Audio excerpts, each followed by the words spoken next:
Hello, and welcome to Songs for the Struggling Artist, the blogcast. My name is Emily Rainbow Davis, and it really is. That is really my name.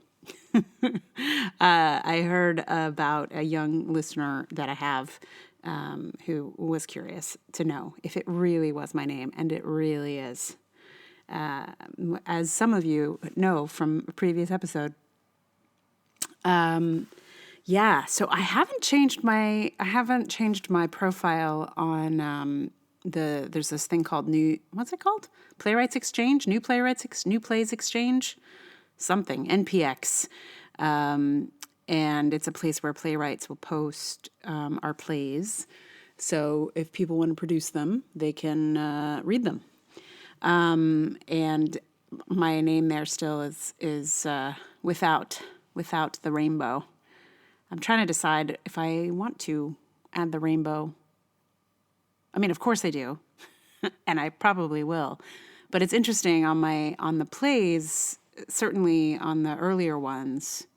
No, pretty much on all of them. I usually don't put even my first name. Usually I'll just write E. Davis, and that is because of sexism. There is some evidence that just seeing a lady's name on something is enough to trigger the sexism jam.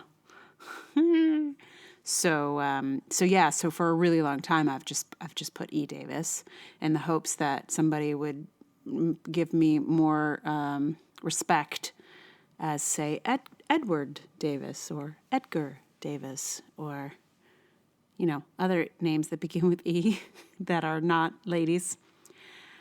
But on the profile, it's already got my first name on it in the end and a picture. So I think I've just given the game away already on that front. There's not really a way to avoid it on the old profile there. I mean, I suppose I could just replace the picture with, a drawing. Or, anyway, it's not worth it. Just thoughts on naming and sexism, which is not particularly related to today's blog, but on my mind. So what I have for you today is it's kind of long. It took me a long time to figure this out. I think you probably remember that when I got back from the Patreon conference, I was like, I don't know what to say about this. I have thoughts and feelings, and this is where I tried to put some of those thoughts and feelings. And it's like several things kind of mixed up in one post. I worked on it a fair amount.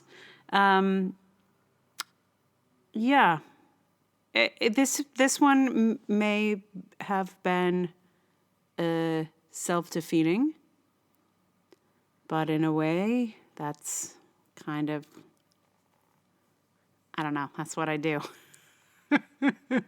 Yay! Anyway, this is my motherfucking brand. I went to a conference for creators, and of course there was a session on branding because that's the world we live in now. I did not attend because that is my motherfucking brand. My brand is that I don't believe in fucking branding. You know where we get the idea of branding? From actual white-hot branding. Can't tell the cows apart? Put a brand on their rumps. Whose cow is this? Check the logo, burned into its rear. You know why branding became a part of advertising? It's a way to distinguish identical things. Can't tell the difference between the cans of soda? Put different logos on them. My motherfucking brand is no brand. If you can't tell who I am without a branding, I can't help you. We live in a world of branding now. We talk about things being on brand in just regular conversation. Personal branding is a thing. If you make things or work in any creative capacity, you have probably been encouraged to work on your brand. I know I have. I understand that it makes sense to create a narrative and/or identity around what you do. I have a mission statement for my theater company. I suppose you could frame that as a brand. Oh my God, please don't. But a mission feels very different to me. As an individual artist, writer, etc., I also operate on a mission basis and not on brand. I'm pretty sure that the people who support me know that. I'd bet the vast majority of my patrons on Patreon see their support of me as service, as contributions to the greater good, even though, as an individual, I am not tax deductible. My theater company is a 501c3, though. Since I went to Patreon's conference a few months ago, the aforementioned conference for creators, I have been wrestling with the discomfort I feel around the whole enterprise. On one hand, I am awash in gratitude for the structure Patreon provides. By making trusted space for people to support me, it has allowed me to begin to make a living doing what I do. It allows me to be of service to my whole community. That is a thing of beauty. On the other hand, Patreon is kind of brand central station. It is a business that makes its money on the support of people supporting creators/makers/artists. They have been hugely profitable by taking a cut of patrons' generosity. But everyone does that. Kickstarter, Indiegogo, Crowdrise, GoFundMe, all of these platforms do the very same. I just raised $2,550 on Indiegogo for a project, and they took $208.50. Crowdfunding is a big moneymaker for the owners of those platforms. Less so for the people on them. When it first started, Patreon pitched itself as a way to support artists. That is, as a kind of service. Now it explains what it does as powering membership businesses for creators. I've seen this transition in progress and find myself questioning what it means, because that is my motherfucking brand. While I am on board for the ongoing support, I do not see myself as a business or a brand. I have missions. I have purpose. I'm trying to make art. Not everyone there is. Patreon is for creators. The actual artists I met at PatreCon could be counted on one hand, and I wouldn't even need all my fingers for the counting.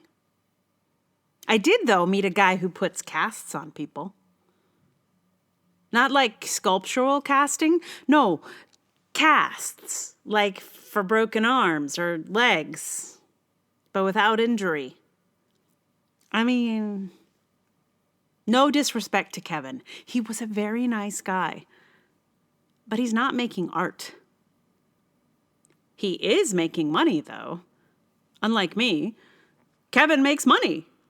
I make art. I guess that's my motherfucking brand. People aren't giving Kevin their money out of a desire to be of service. They give him money so that he'll put a cast on them, or so they can watch a video of him putting a cast on an attractive young woman. There are more Kevins than there are of me. And Patreon makes its money on the Kevins. It also makes its money on the content creators, like the guy who spearheaded the Gamergate campaign and makes misogynistic harassment videos directed at Anita Sarkeesian. It doesn't make much money on art. Art isn't profitable, folks. There are exceptions, of course. But in the old days, art's unprofitability was why it was something rich folks supported for the public good. Our new ruling class rulers, i.e. the dudes at the head of Silicon Valley companies, they don't support the arts the way the ruling class of old did. Zuckerberg probably doesn't sit on the board of a ballet company. And Tom of Twitter probably isn't supporting the opera. The head of Patreon probably doesn't either, despite all the talk of supporting creators. What gets done for the public good anymore? Do we have to search for our public good in hidden pockets of digital platforms? What are we going to do when there's no more art? Only brands. No more artists, just content creators. No more art scenes, just income generation. And as lovely as the good people who work at Patreon are, and they are very lovely, their salaries are paid by a cut of all the patrons' money once a month. It's more like a bank than a mecca of creativity. I adored every employee I met while at PatreCon, and I have a lot of questions about what all this is for. But then, that is my motherfucking brand. For example, at the final talk of the conference, the CEO asked for the creators to ask hard questions. The first question was what the company was doing about the hate still on the platform. Last I checked, the guy who made misogynist harassment videos was making $8,000 a month on the platform. The CEO hedged and said they were doing their best, but it's hard, because it's somebody's living. The next question was what he planned to do with the money once the shareholders had been repaid. And he said, "This is what keeps me up at night." And there it is. It is the profitability concern that keeps him up at night. Not the misogynist hater that makes his living destroying the livelihoods of women, but about how to raise profits for shareholders. The second question was the actual answer for the first. All of that gives me the creeps. But it is coupled with a charmingly candid conference closing speech and a CEO who makes things and seems to have his heart in the right place, even if it fails to deal effectively with misogyny. The creeps are counterbalanced by a staff of many badass women and everyone just trying to do their best. I see all that and I really appreciate it, but I am twisted up by the questions, which is, of course, my motherfucking brand. Digital platforms aren't neutral. They are businesses. Hopefully we all know that by now after the revelations about Facebook. None of these platforms are perfect. Not even the ones that provide structures for us to survive. We are all striking a kind of devil's bargain to continue our lives online and possibly off as well. We know Facebook and Twitter have some major problems, but for those of us who still use them, the good outweighs the bad. I'd like for Patreon to be exceptional, to be of real service to artists, to be the true new patronage. But I know it's ultimately most accountable to its shareholders. I know this seems ungrateful, but biting the hand that feeds me is very on brand for me, wouldn't you say? The thing is, Patreon doesn't actually do much for me besides process credit cards. They provide the structure that allows people to feel comfortable giving people like me money on a regular basis, which is not nothing. Giving people a way to support me is huge. No one was giving me money once a month before Patreon came into my life, believe me. And having a platform people trust helps facilitate that. I'm clear that there isn't any other structure in place that has people's trust enough to fund me through it. This whole rant here might lead you to think I'm mad at Patreon, but I'm really not. I'm super grateful in a questioning way. What I'm mad at is the sidelining of art, the blending of art into commerce, the branding of art, and the branding of humans. I'm mad that when future generations look back at art movements of our time, they're more likely to look at brand evolutions than art revolutions. I'm mad about the branding of culture and the dissolution of art for art's sake. I'm mad that almost every artist I know feels inadequate about how impossible it is to make a living as an artist. And sure, I'm mad that Patreon, that I thought was an artist-driven structure, is just a money-making content container, made for the management of porn, hate, and commerce like everywhere else on the internet. But I'm not mad at Patreon. It's just doing like everyone else does. Patreon is not a nonprofit. It's a business.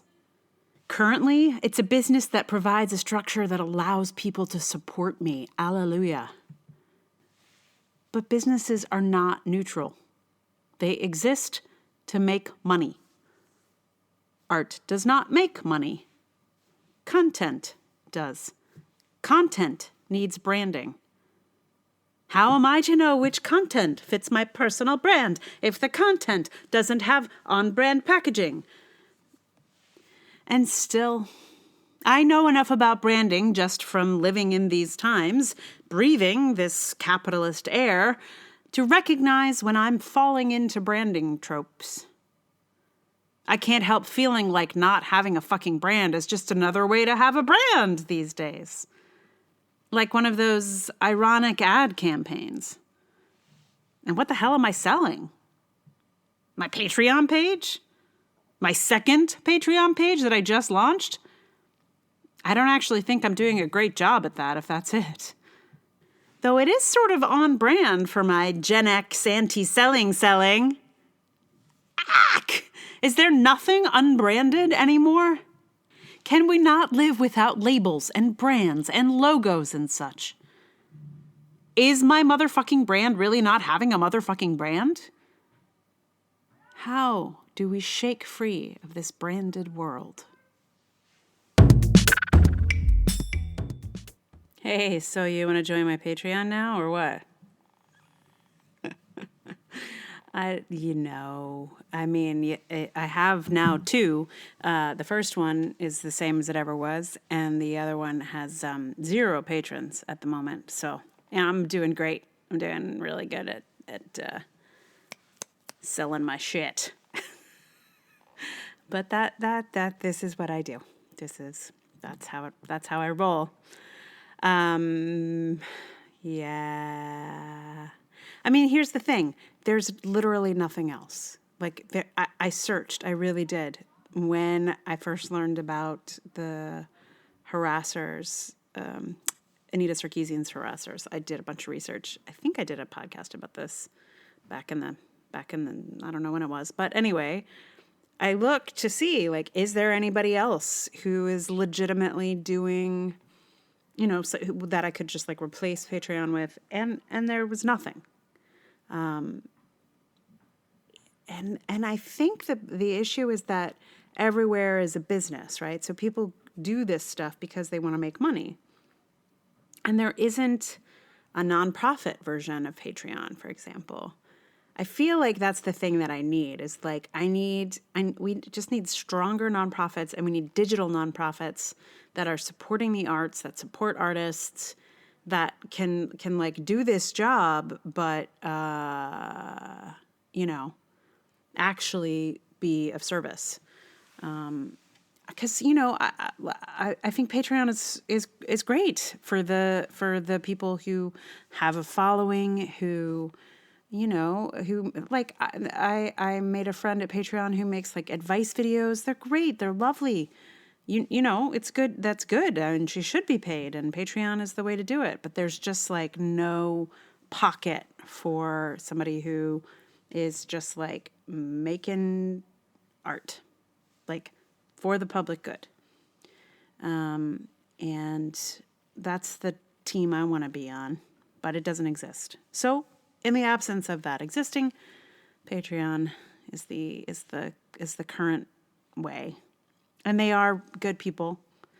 I don't know. I've been invited to a couple of like, hey, tell us what you think about Patreon conversations, and I haven't been able to be at any of those yet. But I will be, and I hope to be able to, maybe it's like an arm of Patreon, like a nonprofit arm.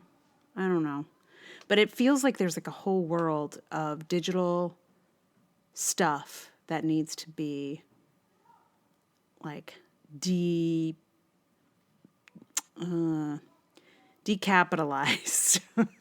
Like, for example, so this whole thing around my albums on Spotify and Deezer and Google Play and all of these digital platforms. So my current distributor charges $49 a year to keep that stuff up on those digital platforms. And there are others, of course, but it's all similar. Like there's not like a free way to have your music made available to digital platforms. And that's crazy. Like, it's really crazy. Because I don't know a single musician who can afford to shell out $50 an album every year. My album with my band is kind of grandfathered in this respect, so I don't have to pay anything to keep the Bright Red Boot songs up on Spotify because they went into the digital world kind of as soon as such a thing existed. So we're just in there. Although I can't claim ownership of the band for some reason. Like Spotify doesn't recognize me as the owner of the music. So that's hilarious. But that's another issue entirely. But what I'm pointing to is like there should be, right? Like a nonprofit that helps musicians get their stuff onto digital platforms. For whatever reason, you can't send it directly to any of these places. So if that's the case, then there should be some kind of for the public good, help musicians get their stuff online. I mean, you know what I mean? That there's just like this kind of empty space where support for artists should be. I mean, I think it's that the nonprofit world has just been gutted in every way possible. So there's no support. Like, where would anybody get the funding to fund a nonprofit version of Patreon or a nonprofit version of Reverb Nation or whatever the platform is? Like, I don't know. Anyway, I would start them, except for I'm no good at running a nonprofit. I mean, I have one, and it's survived for these many years. But yeah, I'm not that. You need to be a good fundraiser, and I am not, as you might have worked out.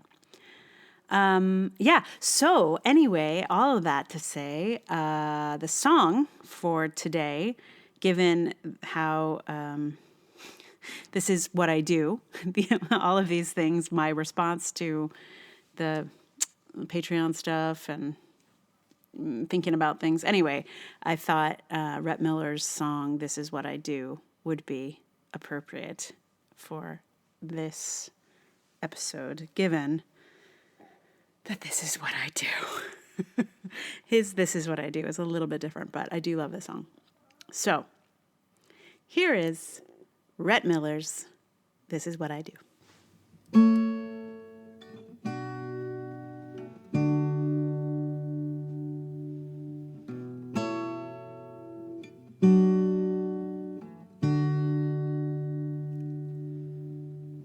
Jennifer one was a racehorse rider. Heidi was a house on fire. Bernadette kept her distance. We got tangled up in telephone wire. I'm gonna sing this song forever about a girl that I once knew and how she is always leaving. This is what I do. This is what I do. This is what I do. This is what I do for a living. This is what I do. This is what I do for a living. This is what I do.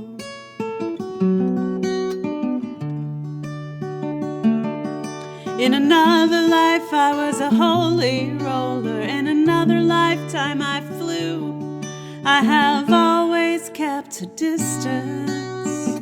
This is what I do. This is what I do. This is what I do For a living, this is what I do. This is what I do. This is what I do. This is what I do.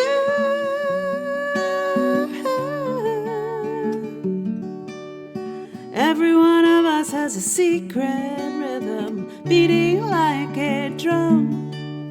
All of us have an albatross, and this is my one. This is what I do. This is what I do. For a living, this is what I do. This is what I do. I could hide it in the attic, I could bury it in static, I could only put it out in Japan. I could tape my mouth closed, I could take another dose. I'm dancing as fast as I can. This is what I do. This is what I do. For a living, this is what I do. This is what I do. This is what I do. This is what I do. This is what I